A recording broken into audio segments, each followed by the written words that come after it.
Welcome back to my YouTube channel. ಈ ಒಂದು ವಿಡಿಯೋದಲ್ಲಿ 6th ಸೆಮಿಸ್ಟರ್ BComಗೆ ಇನ್ಕಮ್ ಟ್ಯಾಕ್ಸ್ 2 ಸಬ್ಜೆಕ್ಟ್ ಏನಿದೆ, ಆ ಒಂದು ಸಬ್ಜೆಕ್ಟಲ್ಲಿ 5 ಯೂನಿಟ್ ಇದೆ. ಆ 5 ಯೂನಿಟಲ್ಲಿ ಯಾವೆಲ್ಲ ಟಾಪಿಕ್ ಮೋಸ್ಟ್ ಇಂಪಾರ್ಟೆಂಟು ಮತ್ತು ಯಾವ್ಯಾವ ಚಾಪ್ಟರ್ಲಿ ಎಷ್ಟು ಮಾರ್ಕ್ಸ್ ಮ್ಯಾಕ್ಸಿಮಮ್ ನೀವು ಎಕ್ಸ್ಪೆಕ್ಟ್ ಮಾಡ್ಬೋದು ಅನ್ನೋದನ್ನ ಈ ಒಂದು ವಿಡಿಯೋದಲ್ಲಿ ನಾನು ನಿಮಗೆ ತಿಳಿಸ್ಕೊಡ್ತೀನಿ. ಸೊ ಅದಕ್ಕೂ ಮುಂಚೆ ಯಾರೆಲ್ಲ ನನ್ನ ಒಂದು ಯೂಟ್ಯೂಬ್ ಚಾನಲ್ಗೆ ಇನ್ನೂ ಸಬ್ಸ್ಕ್ರೈಬ್ ಮಾಡ್ಕೊಂಡಿಲ್ಲ, ಆದಷ್ಟು ಬೇಗ ಸಬ್ಸ್ಕ್ರೈಬ್ ಮಾಡ್ಕೊಳ್ಳಿ ಅಂತ ಕೇಳ್ಕೊಳ್ತಾ, ಸೊ ಬನ್ನಿ income tax 2 chapter wise important topic ಮತ್ತೆ mark weightage Bengaluru university BCom 6th ಸೆಮಿಸ್ಟರ್ಗೆ ಇರ್ತಕ್ಕಂಥದ್ದು. ಫಸ್ಟ್ ಯೂನಿಟ್ ಬಂದು profit and gain of business and profession ಅಂತ ಅರ್ಥ. ಸೊ ನೋಡಿ, ಈ ಒಂದು ಯೂನಿಟ್ ಅಲ್ಲಿ ನೀವು 2 ಮಾರ್ಕ್ಸ್ ಕ್ವಶನ್ಗೆ ಮ್ಯಾಕ್ಸಿಮಮ್ 3 ಕ್ವಶನ್ಸ್ ಅನ್ನ ನೀವು 2 ಮಾರ್ಕ್ಸ್ ಕ್ವಶನ್ಸ್ ಅನ್ನ ಎಕ್ಸ್ಪೆಕ್ಟ್ ಮಾಡ್ಬೋದು. ಸೆಕ್ಷನ್ ಬಿಗೂ ಅಷ್ಟೇ ನೀವು 2 ಕ್ವಶನ್ಸ್ ಅನ್ನ ಮ್ಯಾಕ್ಸಿಮಮ್ ಎಕ್ಸ್ಪೆಕ್ಟ್ ಮಾಡೋದು, ಬಟ್ ಒಂದು ಕಂಪಲ್ಸರಿ ಸೆಕ್ಷನ್ ಬಿ ನಲ್ಲಿ ಇರುತ್ತೆ. But you can expect 2 question for maximum 2 questions ಅನ್ನ ಕೇಳ್ಬೋದು. ಅಂಡ್ 12 ಮಾರ್ಕ್ಸಿಗೆ ಆಸ್ ಯೂಶುವಲ್ 2 ಕ್ವಶನ್ ಕಂಪಲ್ಸರಿ ಇದ್ದೇ ಇರುತ್ತೆ, ಅದು ಮ್ಯಾಂಡೇಟರಿ. 2 ಕ್ವಶನ್ ಮೊದಲನೇ ಯೂನಿಟ್ ಅಲ್ಲೇ ಬರುತ್ತೆ. ಸೊ ಹಾಗಾಗಿ one of the most important chapter for IT subject ಅಲ್ಲಿ ಅಂತ ಹೇಳಿದ್ರೆ ಫಸ್ಟ್ ಯೂನಿಟ್ ಇಂದಾನೆ ನಿಮಗೆ ಸೊ ಆಲ್ಮೋಸ್ಟ್ 35 ಮಾರ್ಕ್ಸ್ ಒಳಗಡೆ ನಿಮಗೆ ಮೊದಲನೇ ಯೂನಿಟ್ ಅಲ್ಲಿ ಬರ್ತಕ್ಕಂಥ ಚಾನ್ಸಸ್ ಇರುತ್ತೆ. ಸೊ ಹಾಗಾಗಿ ಅದನ್ನ ಈ ಒಂದು ಚಾಪ್ಟರ್ ಅನ್ನ ಕರೆಕ್ಟ್ ಆಗಿ ಕಂಪ್ಲೀಟ್ ಆಗಿ ಡೀಟೇಲ್ ಆಗಿ ಕರೆಕ್ಟ್ ಆಗಿ ಅರ್ಥ ಮಾಡ್ಕೊಂಡು ಓದ್ಕೊಳ್ಳಿ. ಸೊ ಈಗ ಯಾವೆಲ್ಲ ಕ್ವಶನ್ಸ್ ಬರುತ್ತೆ ಅಂತ ಹೇಳಿದ್ರೆ, ಫಾರ್ ಎಕ್ಸಾಂಪಲ್ ನೀವು 2 ಮಾರ್ಕ್ಸ್ಗೆ ನೋಡ್ತೀರಾ ಅಂದ್ರೆ ಡಿಫೈನ್ ಬಿಸ್ನೆಸ್ ಅಂದ್ರೆ ಏನು, ಡಿಫೈನ್ ಪ್ರೊಫೆಷನ್ ಅಂದ್ರೆ ಏನು, give the meaning of vocations ಅಂದ್ರೆ ಏನು, ಅಥವಾ state any four admissible expenses ಆಗಿರ್ಬೋದು, state any four inadmissible expenses ಅಂದ್ರೆ ಕೇಳ್ಬೋದು, give the meaning of block of assets ಅಂತ ಕೇಳ್ಬೋದು, ಡಿಪ್ರಿಸಿಯೇಷನ್ ಅಂತ ಕೇಳ್ಬೋದು. ಇವೆಲ್ಲ 2 ಮಾರ್ಕ್ಸ್ ಕ್ವಶನ್ಸ್ ಅಲ್ಲಿ ಬರ್ತಕ್ಕಂಥ ಕ್ವಶನ್. ಸೆಕ್ಷನ್ ಎಗೆ ಮಾತ್ರ 2 ಮಾರ್ಕ್ಸ್ ಥಿಯರಿ ಬರುತ್ತೆ, ಇನ್ನು ಸೆಕ್ಷನ್ ಬಿ ಮತ್ತೆ ಸೆಕ್ಷನ್ ಸಿ ಗೆ ಬರೋದು ಪ್ರಾಬ್ಲಮ್. ಸೊ ಪ್ರಾಬ್ಲಮ್ಸ್ ಅಂತ ಬರುತ್ತೆ ನೋಡಿ, ಪ್ರಾಬ್ಲಮ್ಸ್ ಆನ್ ಡಿಪ್ರಿಸಿಯೇಷನ್ ಏನಿದೆ, ಸೊ ಇದು ಸೆಕ್ಷನ್ ಬಿ ಗೆ ಕೇಳ್ತಕ್ಕಂಥ ಚಾನ್ಸಸ್ ಇರುತ್ತೆ. ಇದು ಸೆಕ್ಷನ್ ಬಿ ಗೆ ಬರ್ತಕ್ಕಂಥದ್ದು 4 ಮಾರ್ಕ್ಸ್ ಕ್ವಶನ್ ನಿಮಗೆ ಸೆಕ್ಷನ್ ಬಿ ನಲ್ಲಿ ಕೇಳಿದ್ರೆ ಬರುತ್ತೆ. ಇನ್ನೊಂದು ಪ್ರಾಬ್ಲಮ್ಸ್ ಆನ್ ಬಿಸ್ನೆಸ್ ಇನ್ಕಮ್ ಮತ್ತೆ ಪ್ರಾಬ್ಲಮ್ಸ್ ಅಲ್ಲಿ ನೀವು ಬೇಕಾದ್ರೆ ಎಕ್ಸ್ಪೆಕ್ಟ್ ಮಾಡ್ಬೋದು. ಸೊ ಇದು ಕೂಡ ಅಷ್ಟೇ. ನೆಕ್ಸ್ಟ್ ಪ್ರಾಬ್ಲಮ್ಸ್ ಆನ್ ಪ್ರೊಫೆಷನ್ಸ್ ಏನಿದೆ, ಇದು 12 ಮಾರ್ಕ್ಸ್ ಅಂತೂ ಕಂಪಲ್ಸರಿ ಇರುತ್ತೆ. 12 ಮಾರ್ಕ್ಸ್ ಕ್ವಶನ್ ಅಂತೂ ಮ್ಯಾಂಡೇಟರಿ ಕ್ವಶನ್. ಬಟ್ ಆಪ್ಷನ್ ನಿಮಗೆ 4 ಮಾರ್ಕ್ಸ್ ಕ್ವಶನ್ಸ್ ಅಲ್ಲಿ ಬೇಕಾದ್ರೆ ಕೇಳ್ಬೋದು, ಕೇಳ್ದೇನು ಕೂಡ ಇರ್ಬೋದು. ನೀವು 12 ಮಾರ್ಕ್ಸ್ಗೆ ಕರೆಕ್ಟಾಗಿ ಮಾಡೋದನ್ನ ಕಲ್ತ್ರೆ ನೀವು ಸೆಕ್ಷನ್ ಬಿಗಂತೂ ಕಂಪಲ್ಸರಿಯಾಗಿ ನೀವು ಮಾಡೇ ಮಾಡ್ತೀರಾ, ಸರಿನಾ? ಸೊ ಹಾಗಾಗಿ ಮೊದಲನೇ ಯೂನಿಟ್ ಅಲ್ಲಿ ನಿಮಗೆ 2 ಕ್ವಶನ್ 12 ಮಾರ್ಕ್ಸ್ ಇರುತ್ತೆ. ಅದು ಬಿಸ್ನೆಸ್ ಇನ್ಕಮ್ ಮೇಲೆ 1 ಕ್ವಶನ್ ಬರುತ್ತೆ, ಪ್ರೊಫೆಷನ್ ಮೇಲೆ 1 ಕ್ವಶನ್ ಬರುತ್ತೆ. ಸೆಕ್ಷನ್ ಬಿಗೆ ಕಂಪಲ್ಸರಿ 1 ಕ್ವಶನ್ ಇರುತ್ತೆ. ಸೊ ಈ ಮೂರಲ್ಲಿ ಯಾವ್ದನ್ನ ಬೇಕಾದ್ರೂ 1 ಕ್ವಶನ್ ಕಂಪಲ್ಸರಿ ಕೇಳ್ಬೋದು. 2 ಕ್ವಶನ್ ಕೇಳ್ತಾರೆ ಅಂದ್ರೆ ಈ ಮೂರಲ್ಲಿ ಯಾವ್ದಾದ್ರು 2 ಕ್ವಶನ್ ಪ್ರಾಕ್ಟಿಕಲ್ ನಿಮಗೆ ಸೆಕ್ಷನ್ ಬಿ ನಲ್ಲಿ ಇರುತ್ತೆ. ಸೊ ಹಾಗಾಗಿ ಕರೆಕ್ಟ್ ಆಗಿ ನೋಡ್ಕೊಳ್ಳಿ. ಮೊದಲನೇ ಯೂನಿಟ್ ಏನಿದೆ, ಇದು ಒಂದು ಮೋಸ್ಟ್ ಇಂಪಾರ್ಟೆಂಟ್ ಯೂನಿಟ್ ಆಗಿರುತ್ತೆ, profit and gain of business and professions ಅಂತ. So in 2 marks as usual ಅವೇ ನಿಮಗೆ ಕ್ವಶನ್ಸ್ ಅಲ್ಲಿ ಬರ್ತಕ್ಕಂಥದ್ದು. ಅಂಡ್ ಸೆಕೆಂಡ್ ಯೂನಿಟಿಗೆ ಬಂದ್ರೆ ನೋಡಿ, ಸೆಕೆಂಡ್ ಯೂನಿಟ್ ಏನ್ ಹೇಳುತ್ತೆ ಅಂದ್ರೆ ಕ್ಯಾಪಿಟಲ್ ಗೈನ್ ಅಂತ ಹೇಳ್ಬಿಟ್ಟು. ಸೊ ಯೂನಿಟ್ ನಂಬರ್ 2 ಬಂದ್ಬಿಟ್ಟು, ಸೊ ಇಲ್ಲಿ ಈ ಒಂದು ಯೂನಿಟ್ ಅಲ್ಲಿ ನೀವು ಎಕ್ಸ್ಪೆಕ್ಟ್ ಮಾಡ್ತೀರಾ ಅಂತ ಹೇಳಿದ್ರೆ 2 ಮಾರ್ಕ್ಸ್ಗೆ 2 ಕ್ವಶನ್ ಎಕ್ಸ್ಪೆಕ್ಟ್ ಮಾಡ್ಬೋದು, 4 ಮಾರ್ಕ್ಸ್ಗೆ 1 ಕ್ವಶನ್, 12 ಮಾರ್ಕ್ಸ್ಗೆ 1 ಕ್ವಶನ್, ಕಂಪಲ್ಸರಿ ಆಗಿ ಒಂದೊಂದು ಕ್ವಶನ್ ಎಲ್ಲ ಸೆಕ್ಷನ್ಸ್ ಅಲ್ಲೂ ಇದ್ದೇ ಇರುತ್ತೆ.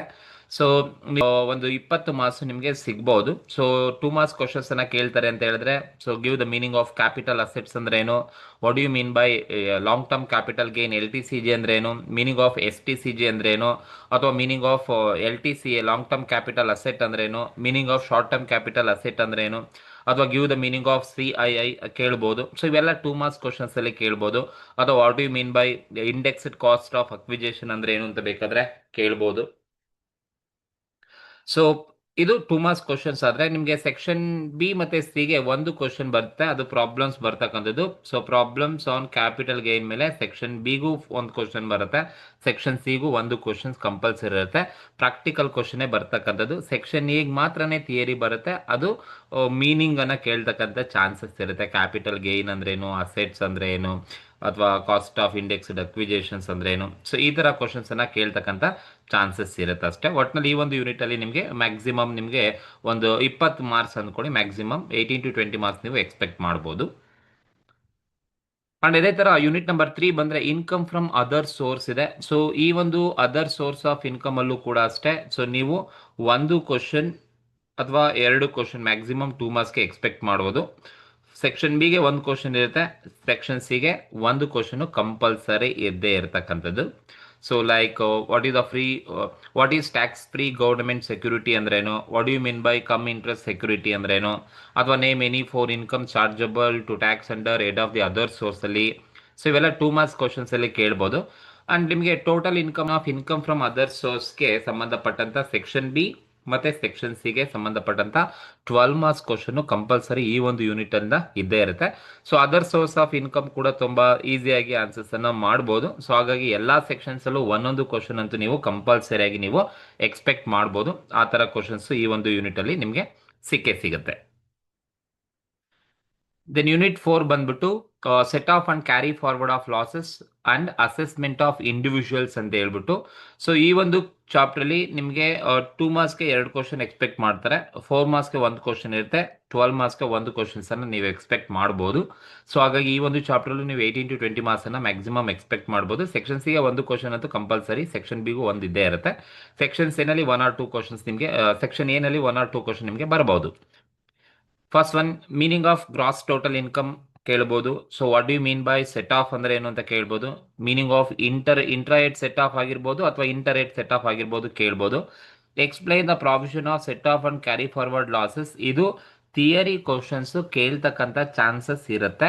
ಯಾವಾಗಾದ್ರೂ ಥಿಯರಿನ ಬೇಕು ಅಂತ ಹೇಳಿದ್ರೆ ಇನ್ಕಮ್ ಟ್ಯಾಕ್ಸ್ ಅಲ್ಲಿ ಅವ್ರು ಕೇಳದೆ provision for set off and carry forward ಬಗ್ಗೆ ಬರೀರಿ ಅಂತ ಕೇಳ್ಬೋದು. ಸೊ ಈ ಒಂದು ಕ್ವಶನ್ಸ್ ಅನ್ನ ಕರೆಕ್ಟ್ ಆಗಿ ಓದ್ಕೊಳ್ಳಿ. ಇನ್ ಕೇಸ್ ಥಿಯರಿ ಏನಾದ್ರು ಬಂದ್ರೆ, ಈ ಯೂನಿಟ್ ಇಂದ ಬಂದ್ರೆ set off and carry forward ಮೇಲೆನೆ ಬರ್ತಕ್ಕಂಥದ್ದು. And problems on gross total income ಮೇಲೆ ನಿಮಗೆ ಪ್ರಾಬ್ಲಮ್ಸ್ ಅನ್ನ ಕೇಳ್ತಾರೆ. ಇದು ಸೆಕ್ಷನ್ ಬಿ ಗೆ ಬರುತ್ತೆ, GTI ನ ಕ್ಯಾಲ್ಕುಲೇಟ್ ಮಾಡೋದು. ಟೋಟಲ್ ಇನ್ಕಮ್ ಮತ್ತೆ ಗ್ರಾಸ್ ಲಯಬಿಲಿಟಿಯನ್ನು ಕ್ಯಾಲ್ಕುಲೇಟ್ ಮಾಡಲಿಕ್ಕೆ ಕೇಳಿದ್ರೆ ಸೆಕ್ಷನ್ ಸಿ ನಲ್ಲಿ ಬರ್ತಕ್ಕಂಥ ಚಾನ್ಸಸ್ ಇರುತ್ತೆ. ಸೊ ಯೂಶಲಿ 90% ಪ್ರಾಬ್ಲಮ್ಸ್ ಬರುತ್ತೆ.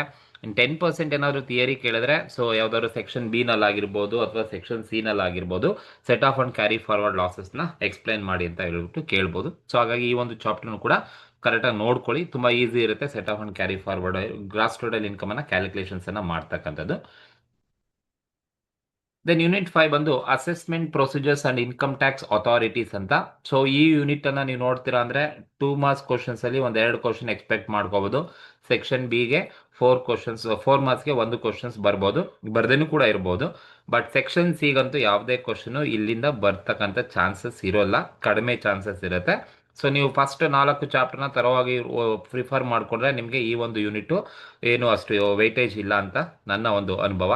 ಸೊ ಹಾಗಾಗಿ ಈ ಒಂದು ಯೂನಿಟ್ ಅಲ್ಲಿ ನೀವು ಜಸ್ಟ್ 2 ಮಾರ್ಕ್ಸ್ ಪ್ಲಸ್ 4 ಮಾರ್ಕ್ಸ್ ನೋಡ್ಕೊಳ್ಳಿ. So mention the due date of filing returns ನ ಅಂದ್ರೆ ಏನು, ಅಥವಾ ಮೀನಿಂಗ್ ಆಫ್ ಪಾನ್ ಅಥವಾ ಎಕ್ಸ್ಪ್ಯಾಂಡ್ ಪಾನ್ ಅಂತ ಕೇಳ್ಬೋದು, ಅಥವಾ give the meaning of assessment ಅಂತ ಹೇಳ್ಬಿಟ್ಟು ಬೇಕಾದ್ರೆ 2 ಮಾರ್ಕ್ಸ್ ಅಲ್ಲಿ ಕೇಳ್ಬೋದು.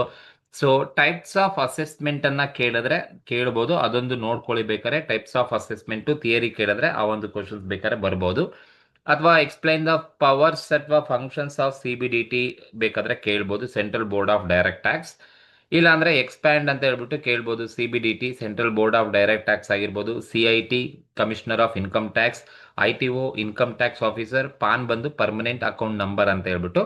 ಸೊ ಇದು ಈ ಒಂದು ಯೂನಿಟ್ ಅಲ್ಲಿ ಇರ್ತಕ್ಕಂಥದ್ದು. ಸೊ ಮ್ಯಾಕ್ಸಿಮಮ್ ನಿಮಗೆ ಸೆಕ್ಷನ್ ಬಿ ಗೆ ಬರುತ್ತೆ, ಸೆಕ್ಷನ್ ಸಿ ಬರೋದಿಲ್ಲ.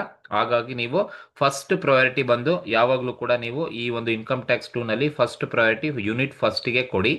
ಸೆಕೆಂಡ್ ಪ್ರಯಾರಿಟಿ ಬಂದು ಬೇಕಾದ್ರೆ ನೀವು ಏನು ಇನ್ಕಮ್ ಫ್ರಮ್ ಸೋರ್ಸ್ ಆದ್ರೂ ಕೊಡಿ, ಅಥವಾ ಅಂದ್ರೆ ಏನು set off and carry forward ಅಲ್ಲಿ ಟೋಟಲ್ ಇನ್ಕಮ್ ನ ಕ್ಯಾಲ್ಕುಲೇಟ್ ಮಾಡೋಕೆ ಹೇಳಿರ್ತಾರೆ. ಸೊ ಅದು ನಿಮಗೆ ಈಸಿ ಆಗಿರುತ್ತೆ. ಇದಕ್ಕೆ ಬೇಕಾದ್ರೆ ನೀವು ಸೆಕೆಂಡ್ ಪ್ರಯಾರಿಟಿ ಕೊಡಿ. ಥರ್ಡ್ ಪ್ರಯಾರಿಟಿ ಇವೆರಡರಲ್ಲಿ ನೀವು ಯಾವುದಕ್ಕಾದ್ರೂ ಅಡ್ಜಸ್ಟ್ ಮಾಡ್ಕೊಳ್ಳಿ. ಕ್ಯಾಪಿಟಲ್ ಗೇನ್ಗೆ ಬೇಕಾದ್ರೆ ನೀವು 4th ಪ್ರಯಾರಿಟಿಯನ್ನ ಕೊಡಬಹುದು. ಅಂಡ್ ಲಾಸ್ಟ್ ಪ್ರಯಾರಿಟಿ ನೀವು ಓದ್ತೀರಾ ಅಂದ್ರೆ ಲಾಸ್ಟ್ ಪ್ರಯಾರಿಟಿ ನೀವು ಓದ್ತೀರಾ ಅಂದ್ರೆ ನೀವು ಬೇಕಾದ್ರೆ assessment procedures and income tax authorities ನ ಬೇಕಾದ್ರೆ ಕೊಡ್ಬೋದು. ಸೊ ಇದು ಈ ಒಂದು ಓವರ್ ಆಲ್ 5 ಯೂನಿಟ್ ಅಲ್ಲಿ ಇರ್ತಕ್ಕಂಥ ಮಾರ್ಕ್ ವೆಯ್ಟೇಜ್ ಅಂತ ಕರಿತೀವಿ ಇನ್ಕಮ್ ಟ್ಯಾಕ್ಸ್ 2 ಗೆ ಸಂಬಂಧಪಟ್ಟಂತೆ. ಸೊ ಈ ಒಂದು ವಿಡಿಯೋದಲ್ಲಿ ನಿಮ್ಗೆ ಏನಾದರೂ ಡೌಟ್ಸ್ ಇದ್ರೆ ಅಥವಾ ಏನಾದರೂ ಕನ್ಫ್ಯೂಷನ್ಸ್ ಇದ್ರೆ ಅಥವಾ ಏನಾದರೂ ಡಿಫಿಕಲ್ಟಿ ಅಂತ ಹೇಳಿದ್ರೆ ಸೊ ನನಗೆ ಕಮೆಂಟ್ ಮೂಲಕ ತಿಳಿಸಿ. ಹಾಗೆ ಈ ಒಂದು ವಿಡಿಯೋ ನಿಮ್ಗೆ ಏನಾದರೂ ಇಷ್ಟ ಆಗಿದ್ರೆ ದಯವಿಟ್ಟು ನಿಮ್ಮ ಸ್ನೇಹಿತರಿಗೆ ಶೇರ್ ಮಾಡಿ, ಸಬ್ಸ್ಕ್ರೈಬ್ ಮಾಡ್ಕೊಳ್ಳೋಕೆ ಹೇಳಿ, ಹಾಗೆ ಸಪೋರ್ಟ್ ಮಾಡಿ ಅಂತ ಕೇಳ್ತಾ ಈ ಒಂದು ವಿಡಿಯೋನ ಮುಗಿಸ್ತಾ ಇದ್ದೇನೆ. Thank you.